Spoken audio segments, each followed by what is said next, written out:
special good evening to our Caron YouTube audience, and also again, welcome everybody that's here.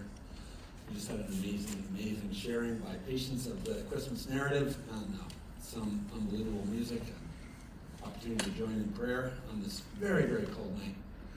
And I surely have thought a great deal, and my aspiration is to be brief. When you hear a preacher say that, always worry.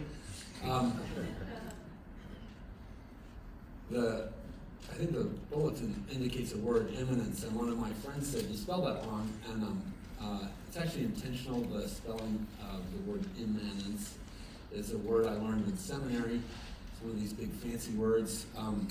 Seminarians seem to like to invent terms for their reflections on matters theological and philosophical, and so imminence is a word that's contrasted with the word transcendence.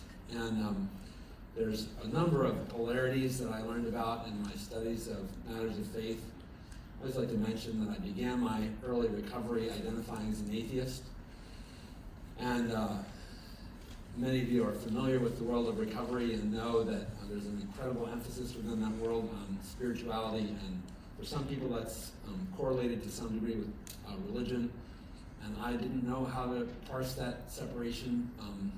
So much to many of my friends and my family members' surprise, I went to seminary to kind of try and figure that out, and here I am a number of years later, still, I guess, on that quest a little bit to make sure that I integrate the things that these wise people in addiction recovery have conveyed as so important. And I'm not going to explain that all for everybody. If you're brand new to this and you wonder about it, join the club. Many of us wonder about how the best way is to explain these things, but decades into my theological studies, I've never forgotten my explorations of mysticism and spiritual experience in those settings. And one of the things I've been deeply convinced of is a thing that Carl Jung, the famous psychologist, also claimed, which is that human beings have a deep yearning for what we think of as spiritual connection. And if you're not awake to that yet in yourself, I would say tonight's a great night to recognize that you might have a hunger for a sense of spirituality. I think we live in a world that more and more feels foreign to the notion of spiritual connection.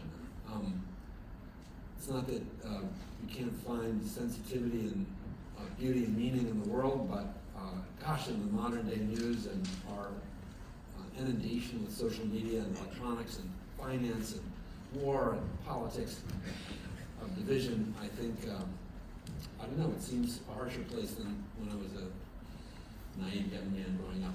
Anyway, if you would accept my offer of the idea that we yearn for a sense of connectedness, then the words immanence and transcendence come into play, because the idea is that some people seek this connectedness to something that they envision as transcendent, beyond, and without the capacity to feel a sense of comprehension or understanding. And there also have been spiritual voices throughout history, I think, and in most of the wisdom traditions, who find that this connection that we seek can be discovered in a practical, concrete, and personal way. And this is a real tension in, you can seek in different wisdom traditions. Is this a tradition that paints a higher power out there in the clouds and above, or is this a wisdom tradition that locates the higher power in a way that's proximal and close and can be viscerally known? And I think that thinking that Judaism or Hinduism or Buddhism or Christianity is either transcendent or immanent turns out to be not correct. I think that in my survey of wisdom traditions, you find aspects of both remoteness and proximity in the quest for connectedness. And tonight we gather on Christmas Eve, and so the Christian community has this story which is about the the presence of a God beyond understanding coming down into our midst in a very remarkable and somewhat surprising, humble, dramatic entrance into the world against the backdrop of war and politics and tax collecting, these things. This baby, the story of a baby born in the manger who is here to transform all of our existence is a peculiar one, and for me, deeply comforting. In closing that gap, it offers me the notion that I can find spirituality in such places, in humble and in the midst of the backdrop of insanity, the divine can break in. And nowhere do I look forward to that more in my personal experience of a year than at the Christmas Eve service at Caron Chapel. And my wife, who I just adore, I'll confess, thinks I'm a little bit nuts for how much I rave about this and say I'm going to stay in Warnersville, Pennsylvania on Christmas Eve and I'll be home at midnight, which is how I always roll this particular night out. But I do it because this is a place where I come to experience the presence of the sacred concretely, and it's here. We call this place Magic Mountain, and I didn't invent that moniker. It's stuck to this place for years and years and years.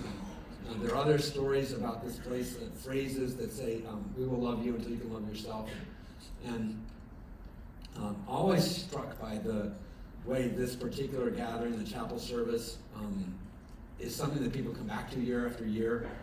And I think it's for that very reason that what I'm talking about is that in a very practical, very real, very concrete, very humble, very simple, but really experienceable, I just made up a word, way, the sacred is present here. And I'm looking around and I'm seeing some of the patients that I've had the privilege of being a little bit more close to than others. That's the way it works here. For me, as I get a chance to know some more than others, and there are some alumni in the room that I know over time have gotten to know them because they come back, and it's so special. And I don't mean to disparage anyone in the room, but some of you are very surprising. You're not like one of my favorite Jack stories is goes back to I was pastoring a church in a resort community, and one morning I came into the church and there was a pizza napkin taped to the door because there was a pizza place that was very popular right around the corner, and the napkin said Jack, and I opened it and the inside of the napkin said, "Is this really you?" ? And the name Shannon on there and a phone number. And I started laughing because I remembered Shannon was the person I'd done all these drugs with. She was the girlfriend of my younger brother, and gosh, it was one of the most miserable periods of my using life. And I know what happened. She came to get pizza. She parked in front of the church's sign and said, "Reverend Jack Abel, Senior Pastor." And she said, "There is no way," right? So I went in and up to my office and I dialed the number, and this woman said, "Hello," and I said, "Shannon." And she said, "Yes," and I said, "This is Jack." And she goes, "Are you kidding me? Is this really the truth?"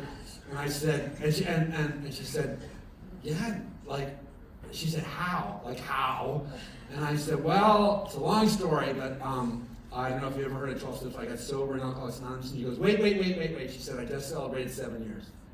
And we're still Facebook friends, and this is a miracle.